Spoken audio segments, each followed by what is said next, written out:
ערב טוב לחבר הכנסת אחמד טיבי. ערב טוב. טל רם, וערב טוב למשה פייגלין, חבר מרכז הליכוד, אפשר לומר גם מתמודד על ראשות הליכוד. בהחלט כן. אני רוצה לשאול את שניכם, מי אשם בגל הזה הצפוף כל כך, האלים כל כך, היוצא דופן, למרות המציאות שאנחנו מכירים אותה היטב כל כך, הגל הצפוף הזה של ההתפרעויות הללו? פייגלין, אתה יכול להסביר לי למה זה קורה ולמה זה קורה עכשיו? אני רק מבקש להזכיר שבמסגד האחרון שהוצא התברר שלא ערביי הכפר עצמו בטובא זנגריה, כך שאנחנו לא צריכים לקפוץ אל מסקנות מהר מדי. איפה זה יתברר? איפה זה יתברר? זה תשאל את ראש הוועדה הקרואה של טובא זנגריה, שהעריך ברמה גבוהה מאוד של ודאות שזה הסיפור שם. אני יודע שחקירת המשטרה עדיין אגב לא הסתיימה בעניין הזה, אבל... היא גם לא תסתיים משום שזאת בדיוק המסקנה, אבל הייתי מבקש ממך ברשותך לשאול את אחמד טיבי שנמצא מולך ושמייצג ציבור שמקרבו יצאו רוב הפיגועים הרצחניים ביותר במדינת ישראל, מה הוא אומר על כך? איך זה יכול להיות שאחמד טיבי נמצא כאן במעמד האיש המותקף ולא במעמד האיש תומך הטרור? חבר הכנסת טיבי, אני מגלגל את הכדור אליך, כי משה פייגלין מבקש לשאול אותך, מדוע אתה במעמד המותקף? אתה באמת מרגיש מותקף אגב היום? לא, פלסטינים, עם הכוונה שאני פלסטיני, בן עם פלסטיני, הפלסטינים הם קורבן של הכיבוש, ולאחרונה יש עוד גל... וזה מצדיק רצח, מר אחמד? זה מצדיק רצח? אתה מצדיק את הפיגועים בתל אביב, את האוטובוס? מר פייגלין, תן לי רק לתקן אותך, שמו חבר הכנסת אחמד טיבי. כן, אני שכחתי לרגע. אוקיי, תנסה לא להתחכם ותן לי להמשיך. הניסיון להסיט את תשומת הלב, גם בוויכוח הזה,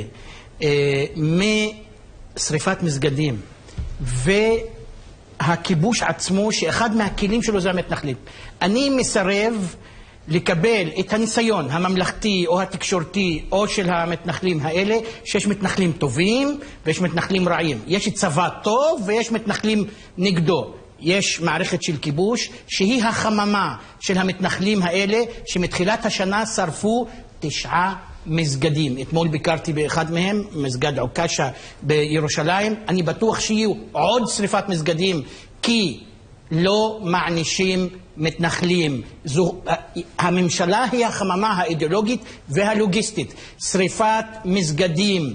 אם היו נשרפים בתי כנסת באירופה, היו קוראים גל אנטישמי עכור שוטף את אירופה. ולכן אני אומר, אני תובע את הביטוי, מדובר באנטישמיות יהודית, והאיש הזה שיושב פה הוא סמל האנטישמי היהודי. זה האיש. עכשיו אני חוזר אליך. זה איש הוא אנטישמי יהודי. עכשיו אני חוזר אליך, משה פייגלין.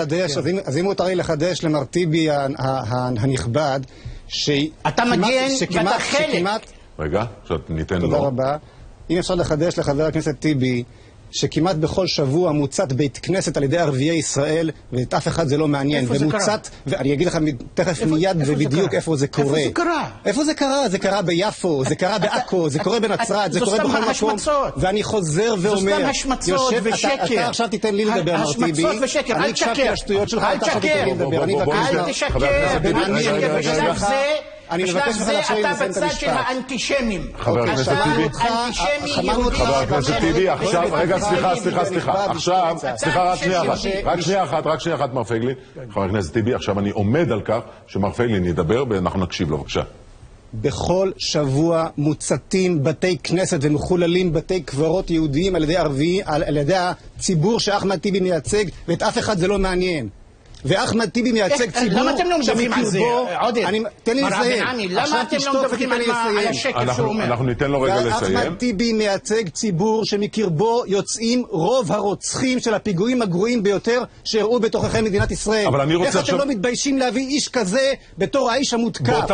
אגב, באותה מידה שאנחנו לא מתביישים להביא אותך, אבל אני רוצה בכל זאת לשאול אותך. אני דוחה את ההשוואה על התוקף. זה אנטישמי יהודי, אני איש הומני, אני ליברלי, יש לי ערכים. מעולם לא הרגתי איש, מעולם לא הסתתי נגד איש. האיש הזה מסית, הוא כובש, הוא גוזל קרקעות. להשוות בין אחמד טיבי לזבל המוסרי הזה שנקרא פייגלין, זה כבר אפוקליפסה עכשיו. אני רוצה לא בכל מרשה זאת... לאף אחד להשוות בינינו. אתה נציגם של הרוצחים אתה זבל מוסרי, פסולת אנושית.